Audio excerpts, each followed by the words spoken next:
24 hours টিভিতে আপনাদের সবাইকে স্বাগত জানাবো। এই মুহূর্তে আমার সাথে রয়েছে ঈশিতা দাস।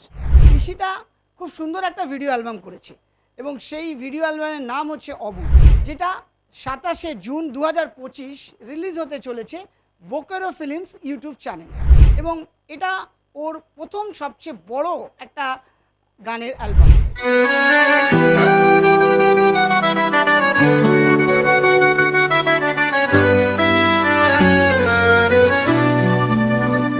আসে না ঘুম চোখে, আসে না সুখের স্বপ্ন চোখেতে ভাসে না। আসে না ঘুম চোখে, আসে না সুখের স্বপ্ন চোখেতে ভাসে না। নীরবে নির্জনে কেঁদে যায়, এখনো শুধু তোমাকে চাই, এখনো শুধুই তোমাকে চাই।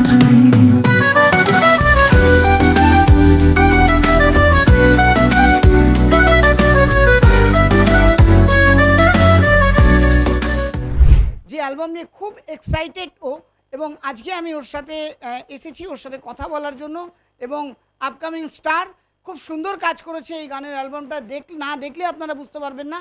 তো তার আগে এই গানের অ্যালবামটা রিলিজ হওয়ার আগে আমি ঈশিতা দাসের সাথে একটু কথা বলবো এবং একটু জানতে চাইবো যে এই কাজ করে ওর কেমন লাগলো। ঈশিতা, তোমাকে প্রথমে আমাদের চ্যানেলে অনেক অনেক স্বাগত। আচ্ছা, তুমি প্রথম একটা এত সুন্দর একটা ভিডিও অ্যালবাম করলে, তো এটা কি তোমার প্রথম? এটা আমার প্রথম কাজ নয়, কিন্তু মানে বড় ভিডিও অ্যালবাম বলতে গেলে এটা প্রথম। এর আগে আমি ইউটিউবে ডায়লগ ভিডিও কাজ করেছি অনেকগুলোই, কিন্তু অ্যালবাম হিসাবে এটা প্রথম আমার। সেই যে আর আজকে হচ্ছে তোমার 24 তারিখ, তারপরে 25, 26, মানে দুদিন পর, ঠিক 3 দিনের মাথায় এই অ্যালবামটা রিলিজ হবে এবং হাজার হাজার লাখ লাখ মানুষ তোমাকে দেখবে। তো কেমন এক্সাইটমেন্ট ফিল করছো?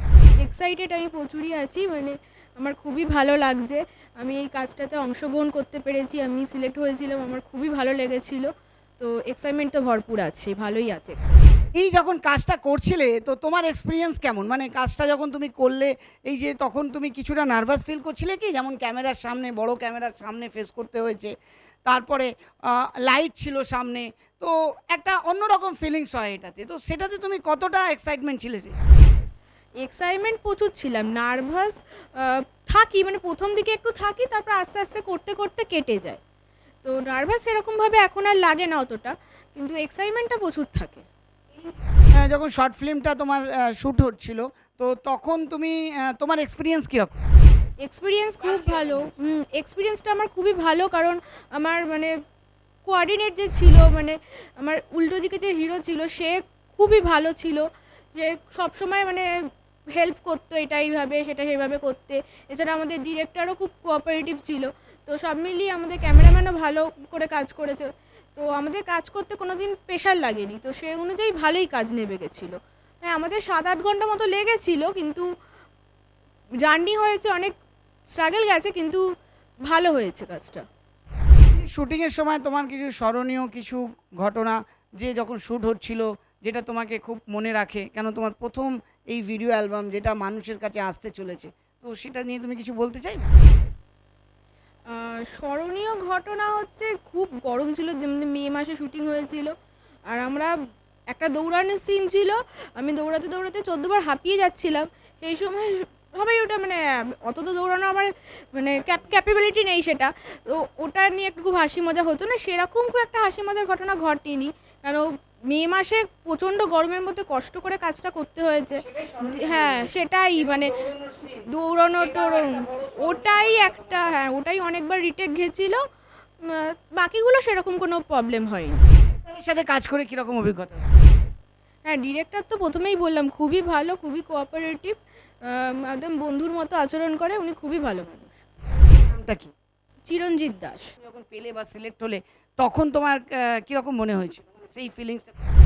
সেই ফিলিংসটা খুব এক্সাইটমেন্ট হয়েছিল। ওনাকে আমি আগে থেকেই চিনতাম, ওনার সাথে আরও 2-3টে আমি ভিডিওতে কাজ করেছি, ডায়লগ ভিডিও সেগুলো ছিল, তো সেই থেকে চেনা পরিচিতি ছিল। তো আমার সাথে ওনার এক্সপিরিয়েন্স খুবই ভালো, উনি সবার সাথেই বন্ধুর মতো আচরণ করেন। সুন্দর সুন্দর একটা এক্সপিরিয়েন্স তোমার, এবং আমাদের চ্যানেলের তরফ থেকে তোমাকে অনেক অনেক শুভকামনা রইল, কারণ খুব তাড়াতাড়ি মানে আর 2-1 দিনের মধ্যেই তোমার এই ভিডিও অ্যালবামটা মানুষের কাছে আসছে। এবং আমি সবাইকে অনুরোধ করব, যারা যারা আমাদের এই ক্যাম্পেনিংটা দেখছেন বা এই অনুষ্ঠানটা দেখছেন, আমি বলবো বোকরো ফিল্ম যে ইউটিউব চ্যানেল আছে, সেই চ্যানেলের লিঙ্ক আমরা এই মানে ভিডিওর নিচে আমরা ডিসক্রিপশানে আমরা দিয়ে দেবো। তো সেটা পুরো 27 তারিখ, মানে খুব একটা সুন্দর দিন, রথের দিন, সেদিনকে খুব জমজমাট একটা দিন, সেই দিনকে রিলিজ হতে চলেছে ঈশিতা দাসের এই ভিডিও অ্যালবাম। এবং অপরদিকে যে কাজ করেছে সে হচ্ছে সুমন ঘোষ, মানে ছেলেটা যেটা কাজ করেছে সুমন ঘোষ। এটা বাংলা গান ছিল? হ্যাঁ, বাংলা গান ছিল। তো বাংলা গানের ওপর একটা সুন্দর ভিডিও অ্যালবাম, এবং খুব সুন্দর একটা পরিবেশ, খুব সুন্দর একটা পিকচারাইজেশন, এবং খুব সুন্দর একটা অভিনয়। একটা মানে ফার্স্ট তার কেরিয়ারের প্রথম একটা বড় তার স্টেপ করতে চলেছে। আপনারা সবাই ওকে আশীর্বাদ করবেন, সবাই দেখবেন এই অ্যালবামটা এবং ফিডব্যাক দেবেন কমেন্ট বক্সে। আপনারা জানাবেন যে কেমন লাগলো আপনাদের। যদি আপনাদের কিছু সাজেশান থাকে সেটাও আপনারা জানাবেন, কারণ আগামী দিনে ঈশিতা আরও অনেক কাজ করতে চলেছে, এবং খুব তাড়াতাড়ি আমি শুনলাম তুমি থাইল্যান্ড থেকে ডাক পেয়েছো। তো যদি একটু বলো আমাদের দর্শক। হ্যাঁ, থাইল্যান্ড থেকে ডাক পেয়ে যেটি সম্পূর্ণ সম্ভব হয়েছে চিরঞ্জিত দাস, মানে আমাদের যে ডিরেক্টর, তার জন্য। এছাড়াও তার চেনাশোনা অনেক লোক, মানে উনি আমাকে যথেষ্টভাবে গাইড করেন, সাহায্য করেন, বন্ধুর মতো মেশেন। শুধু আমাকে না, সবাইকেই সাহায্য উনি করেন। উনি খুবই ভালো মানুষ। তো উনি সবার জন্যই থাকেন, সবার পাশেই থাকেন। তো এত কিছু সম্ভব হচ্ছে মানে ওনার জন্যই। আর আমরাও চেষ্টা করি আমাদের বেস্টটা দেওয়ার, আর উনি তো পাশে আছেনই ভগবানের মতো। আমার কাছে একটা বড় অপরচুনিটি, প্রথম ভিডিও অ্যালবাম রিলিজ 27শে জুন 2025, তারপরেই থাইল্যান্ড যাত্রা। তো কি মনে হচ্ছে যে এই কেরিয়ারে আগামী দিনে কতটা ভবিষ্যৎ দেখতে পাচ্ছি?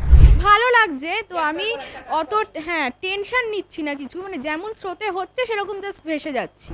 শোনা, একদিকে তোমার এই অভিনয় জগতে, তো তুমি এটাকে কি আগামী দিনে চালিয়ে রাখতে চাও? হ্যাঁ, মানে সেরকম তো অসুবিধা কিছু হচ্ছে না। তো আমি আগের দিনে চালিয়ে রাখতে চাই, যতদিন আমি পারবো, আমার শরীর দেবে, যত বয়স অবধি আমি চালাতে পারবো, যতদিন আমার মন ভালো থাকবে ততদিন আমি চালিয়ে যাব। দিনে ঈশিতা, তুমি কি চিন্তা করছো যে তুমি এতে একটা কেরিয়ার গড়বে, বা তুমি ধরো আজকে তুমি ভিডিও অ্যালবাম করছো, তারপরে শর্ট ফিল্ম বা ফিচার ফিল্মসে যদি অফার পাও আগামী দিনে, তো কাজ করতে ইন্টারেস্ট? একদম, অফার আসলে তো করতেই হবে, করবই। সেটাই আমি এখন টার্গেট রেখেছি। যেমন যেমন কাজ আসবে সেরকম সেরকম। তুমি এখন কি করছো, মানে তুমি এখন পড়াশোনায় কি? পড়াশোনায় এখন আমি এই ওপেনে ভর্তি হয়েছিলাম, তো এডুকেশন অনার্সে আছি, ফার্স্ট ইয়ার। না, মাঝে মধ্যে যেতে হয় ডিস্টেন্সে। খুব সুন্দর একটা উদ্যোগ, ঈশিতা দাস একটা মানে প্রথমবার একটা ভিডিও অ্যালবাম শ্যুট করছে, এবং সেটা আপনাদের সামনে নিয়ে আসতে চলেছে। খুব এক্সাইটেড এবং খুব ভালো কাজ করেছে। চাইছে আগামী দিনে আরও কাজ করতে, এটাকে কেরিয়ার হিসাবে এগিয়ে নিয়ে যেতে।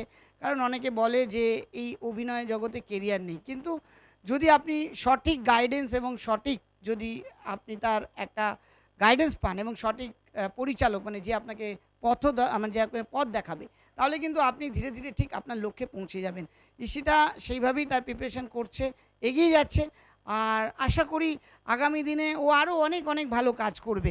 তুমি আমাদের চ্যানেলের মাধ্যমে ভিউয়ার্সদের কি বলতে চাও? গানের অ্যালবামটা নিয়ে বলতে চাইবো হচ্ছে, সবাই দেখবে, কেমন লাগলো সেটা কমেন্ট করে জানাবে, কোথায় কি আমি কেমন করতে পেরেছি, কি ভুল ত্রুটি আছে, মানে পুরো অল ওভার নোটিস করে আমাকে একটা ভালো সাজেশন তোমরা দাও, আমি এটাই চাই। সবার কাছে অনুরোধ রইল যে আপনারা অবশ্যই একটা সাজেশন দেবেন, কারণ একটা আপকামিং কেরিয়ার শুরু করছে, এবং সেই কেরিয়ারে আপনাদের সাপোর্ট এবং আপনাদের সহযোগিতা সবার একান্ত কাম্য। আজকে খুব ভালো লাগছে যে ঈশিতাকে আজকে পেয়ে। যারা আপকামিং স্টার, যারা নিজেকে স্ট্রাগল করে জীবনে কিছু করতে চাইছে, তাদের কাহিনী, তাদের গল্প আমি আপনাদের কাছে নিয়ে আসি এবং আপনাদের সামনে সেগুলো তুলে ধরি। ঈশিতা, একটা কথা বলো, তোমার কি ছোটোবেলা থেকে ইচ্ছা ছিল যে অভিনয় করব? না, আমার সেরকমভাবে ইচ্ছা ছিল না। আমি যখন 9-10-এ পড়তাম, তখন আমাদের উল্টো দিকের সেকশানে 2-1টা মেয়ে করতো।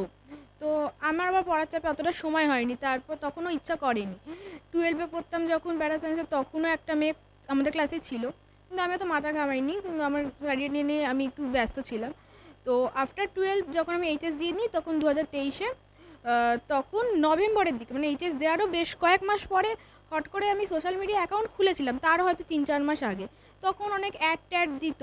হ্যাঁ, এবার আমি অনেক দিন ধরে নোটিস করার পর একটা অ্যাডে ট্রাই করেছিলাম, এমনি ইন্টারেস্ট দেখিয়ে। তো সেই থেকেই যাত্রা শুরু, মানে 2023-এর ডিসেম্বর নভেম্বর থেকে ওরকম দিক থেকে শুরু। হ্যাঁ, তারপর থেকেই সব কাজ হচ্ছে। যেমনটা খুব ভালো লাগলো আজকে সীতার সাথে কথা বলেছি। তো যেতে যেতে তুমি দর্শকদের বলো যে তোমার এই অ্যালবামটা কোথায় দেখতে পাবে, তুমি সবার জন্য যদি।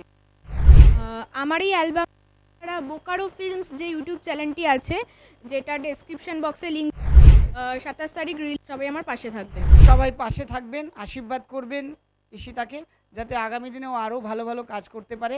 আর এই বোকারো ফিল্মসে এই অ্যালবাম রিলিজ হওয়ার পর আশা করি যে সবার খুব ভালো লাগবে এবং সবাই কমেন্ট এবং তার ফিডব্যাক অবশ্যই দেবেন।